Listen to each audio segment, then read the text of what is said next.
ರಾಮ ಮಂದಿರದ ಬಗ್ಗೆ ಮಾತಾಡ್ತಾ ಇದ್ದೀವಿ. ಇಂಥ ರಾಮ ಮಂದಿರವನ್ನು ಬಾಂಬ್ ಬಿಟ್ಟು ಉಡಾಯಿಸಬೇಕು ಅಂತ ದಾವಣಗೆರೆಯ ಹರಿಹರದಿಂದ ಪಾಕಿಸ್ತಾನಕ್ಕೆ ವಾಟ್ಸಪ್ನಲ್ಲಿ ಆಡಿಯೋ ಮೆಸೇಜ್ ಹೋಗ್ತಾ ಇತ್ತಂತೆ. ರಾಮ ಮಂದಿರಕ್ಕೆ ಬಾಂಬ್ ಬಿಟ್ಟು ಉಡಾಯಿಸ್ಬೇಕು ನಾನು ಅಂತ ಹರಿಹರ ಪೊಲೀಸರು ಹಾಗೆ ಆಡಿಯೋ ಮೆಸೇಜ್ ಕಳಿಸ್ತಾ ಇದ್ದ ಈ ಹುಡುಗ ಸುಹೇಲ್ ಅನ್ನೋವನ್ನು ಅರೆಸ್ಟ್ ಮಾಡಿದ್ದಾರೆ. ಪಾಕಿಸ್ತಾನದಲ್ಲಿ ಕುಳಿತಂಥ ಭಯೋತ್ಪಾದಕರ ಜೊತೆ ನೇರವಾಗಿ ಸಂಪರ್ಕದಲ್ಲಿದ್ದದ್ದಕ್ಕೆ ಬೇಡವಾದಷ್ಟು ಸಾಕ್ಷಿಗಳು ಸಿಕ್ಕಿದ್ದಾವೆ ಇವನಿಂದ. ಸುಹೇಲ್ ಅಂತ ಹರಿಹರದಲ್ಲಿದ್ದ, ಪೇಂಟಿಂಗ್ ಕೆಲಸ ಮಾಡ್ಕೊಂಡಿದ್ದೀನಿ ಅಂತಿದ್ದ ಇವನು.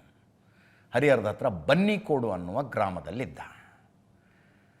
ಆ ಕಡೆಯಿಂದ ದುಡಿಯೋಕ್ಕೆ ಬಂದಿರ್ತಾರಲ್ಲ ಅವ್ರ ಜೊತೆಗೆ ಇವನು ಇದ್ದಂತೆ. ನಿರಂತರ ಕಮ್ಯುನಿಕೇಷನ್ ಇದ್ದುದು ಪಾಕಿಸ್ತಾನದಲ್ಲಿ ಕುಳಿತಂಥ ಭಯೋತ್ಪಾದಕನೊಬ್ಬನ ಜೊತೆಗೆ. ತುಮಕೂರು ಪೊಲೀಸರು ಮತ್ತು ದಾವಣಗೆರೆ ಪೊಲೀಸರು ನಡೆಸಿರುವ ಜಂಟಿ ಕಾರ್ಯಾಚರಣೆಯಲ್ಲಿ ಈ ಸುಹೇಲ್ ಅರೆಸ್ಟ್ ಆಗಿದ್ದಾನೆ. ಅವರಿಗೆ ಮಾಹಿತಿ ಸೆಂಟ್ರಲ್ ಇಂಟೆಲಿಜೆನ್ಸಿಂದ ಬಂದಿತ್ತಂತೆ.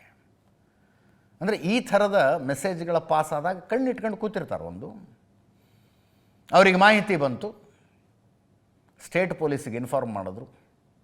ಇಂಥ ಲೊಕೇಶನ್ನಲ್ಲಿ ಕುಳಿತಿರುವ ಒಬ್ಬ ಅಲ್ಲಿ ಟಚ್ನಲ್ಲಿದ್ದಾನೆ ನೋಡಿ ಪಾಕಿಸ್ತಾನದ ಟೆರ್ರಿಸ್ಟ್ ಜೊತೆಗೆ ಅಂತ ನಿನ್ನೆ ಈತನನ್ನು ಅರೆಸ್ಟ್ ಮಾಡಿ ತುಮಕೂರಿಗೆ ಕರ್ಕೊಂಡು ಬಂದಿದ್ದಾರೆ.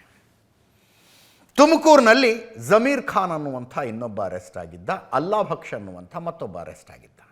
3 ಜನರದ್ದು ಒಂದು ಟೀಮ್ ಆಗಿತ್ತು ಅಷ್ಟೇ. ಇದು ಜಮೀರ್ ಖಾನ್ ಮತ್ತು ಅಲ್ಲಾ ಭಕ್ಷ್ ಜೊತೆಗೆ ಸುಹೇಲು 3 ಜನರದ್ದು ಒಂದು ಟೀಮ್ ಆಗಿತ್ತು. 15 ದಿವಸದ ಹಿಂದೆ ಬಂದಿದ್ದ ಇವನು ಹರಿಹರಕ್ಕೆ. ಸುಹೇಲ್ ಉತ್ತರ ಪ್ರದೇಶದ ಸಹರಾನ್ಪುರ ಜಿಲ್ಲೆಯ ಲಖನೌತಿ ಅನ್ನುವ ಊರಿನವನು. ಅಲ್ಲಿಂದ ಕೆಲಸ ಮಾಡ್ಕೊಂಡಿರೋದಕ್ಕೆ ಅಂತ ಬಂದಿದ್ದ. ಇವನಿಗೆ ಸೋಷಿಯಲ್ ಮೀಡಿಯಾದ ಮೂಲಕ ಪಾಕಿಸ್ತಾನದ ಭಯೋತ್ಪಾದಕನೊಬ್ಬ ಟಚ್ಚಿಗೆ ಬಂದಿದ್ದ ಅಂತ. ರಾಣಾ ಅಂತ ಆತನ ಹೆಸರು. ಪಾಕಿಸ್ತಾನದ ಭಯೋತ್ಪಾದಕ ಟಚ್ಚಿಗೆ ಬಂದಿದ್ದ. ಇದೊಂದು ಸಿಂಡಿಕೇಟ್ ತಯಾರಾಗ್ತಾ ಇತ್ತು. ರಾಣಾಗಿ ಇವನು ಕಳಿಸಿದ್ದು ನಾನು ಹೆಂಗಾರು ಮಾಡಿ ಅಯೋಧ್ಯೆಯ ರಾಮ ಮಂದಿರವನ್ನು ಬ್ಲಾಸ್ಟ್ ಮಾಡಬೇಕು ಅಂತ ಆಡಿಯೋ ಸಂದೇಶ ಇವನು ಕಳಿಸಿದ್ದ. FIRನಲ್ಲಿ ಆ ವಿಷಯ ಬಂದಿದೆ. ಈತನ ಮೊಬೈಲ್ ಜಪ್ತಿ ಮಾಡಿದ್ದಾರೆ. ಇನ್ವೆಸ್ಟಿಗೇಷನ್ ನಡೀತಾ ಇದೆ. ಆಡಿಯೋ ರೆಕಾರ್ಡಿಂಗ್ಗಳು ಸುಮಾರು ಸಿಕ್ಕಿದವಂತೆ. ಆ ಭಯೋತ್ಪಾದಕನ ಹೆಸರು ರಾಣಾಜಿ ಅಂತ ಸೇವ್ ಆಗಿತ್ತಂತೆ. ಉರ್ದು ಮಿಶ್ರಿತ ಹಿಂದಿಯಲ್ಲಿ ಇವನು ಕಳಿಸಿರುವಂಥ ಆಡಿಯೋ ರೆಕಾರ್ಡಿಂಗ್ಗಳು, ಕೆಲವು ವೆಪನ್ಗಳ ಫೋಟೋಗಳು ಅವೆಲ್ಲ ಸಿಕ್ಕಿದ್ದಾವೆ. ಇನ್ವೆಸ್ಟಿಗೇಷನ್ ನಡೀತಾ ಇದೆ. ಶೇಖರ್ HT ಅಂತ ದಾವಣಗೆರೆ SP ಮಾತಾಡಿದರೆ ಕೇಳಿಸ್ಕೊಳ್ಳಿ. ಅನುಮಾನಾಸ್ಪದ ವ್ಯಕ್ತಿಯೊಬ್ಬನ ವಶಕ್ಕೆ ಪಡೆದು ವಿಚಾರ ಮಾಡಲಾಗಿ ಈ ಸದರಿ ವ್ಯಕ್ತಿ ಸುಮಾರು 20 ವರ್ಷ ವಯಸ್ಸುಳ್ಳ ಈತನು ಮೂಲತಃ ಉತ್ತರ ಪ್ರದೇಶದ ವಾಸಿಯಾಗಿದ್ದು ಸುಮಾರು 15 ದಿನಗಳ ಹಿಂದೆ ಹರಿಹರ ಗ್ರಾಮಾಂತರ ಪೊಲೀಸ್ ಠಾಣೆ ವ್ಯಾಪ್ತಿಯಲ್ಲಿ ಬರ್ತಕ್ಕಂಥ ಒಂದು ಖಾಸಗಿ ಫ್ಯಾಕ್ಟ್ರಿಯಲ್ಲಿ ಪೇಂಟಿಂಗ್ ಕೆಲಸಕ್ಕಾಗಿ ಬಂದು ಅಲ್ಲಿ ಹತ್ತಿರದಲ್ಲಿರ್ತಕ್ಕಂಥ ಒಂದು ಗ್ರಾಮದಲ್ಲಿ ವಾಸ ಮಾಡ್ಕೊಂಡಿದ್ದರು.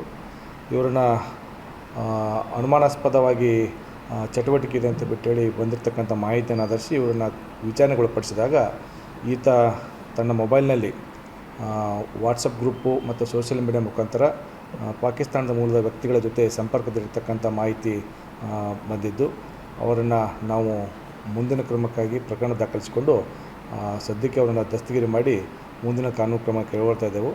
ಈಗಾಗಲೇ ಈ ಪ್ರಕರಣಕ್ಕೆ ಸಂಬಂಧಪಟ್ಟಂತೆ ಹರಿಹರ ಗ್ರಾಮಾಂತರದಲ್ಲಿ ಪ್ರಕರಣ ದಾಖಲಿಸಿಕೊಂಡು ಏನು ಅನುಮಾನಾಸ್ಪದ ವ್ಯಕ್ತಿ ಸುಮಾರು 20 ವರ್ಷ ವಯಸ್ಸುಳ್ಳ ಈತನನ್ನು